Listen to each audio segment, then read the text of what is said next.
આજે હું તમારી સાથે શેર કરીશ ફુદીના લીંબુ શરબતની રેસીપી। મારી રેસીપી ગમતી હોય અને સબસ્ક્રાઈબ ન કર્યું હોય તો લાઈક, શેર અને સબસ્ક્રાઈબ કરજો।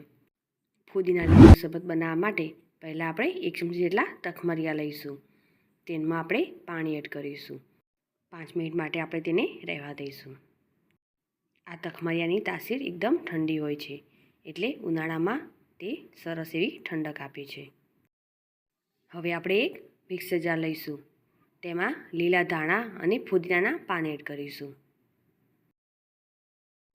હવે તેમાં 7 થી 8 નંગ કાળા મરી, અડધી ચમચી જેટલું જીરું, અડધી ચમચી જેટલી વરિયાળી લઈશું। આ બધી વસ્તુ આપણે શેકીને લઈશું।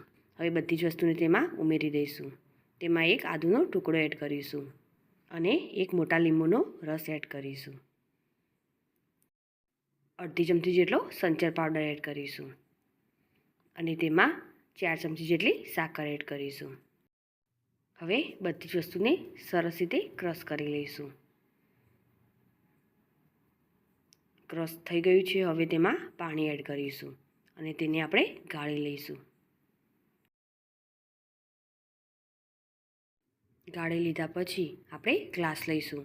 તેમાં પલાળેલા તખમરિયા એડ કરીશું।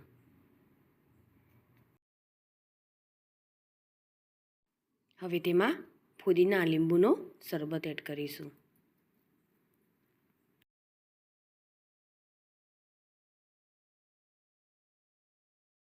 અને ઉપરથી થોડા તખમરિયા પણ એડ કરીશું। તો તૈયાર છે હેલ્ધી અને ઉનાળાની ગરમીમાં બરફ જેવી ઠંડક આપે તેવો ફુદીના લીંબુ શરબત। મારી આ રેસીપી તમને ગમી હોય તો લાઈક કરી અને શેર કરજો।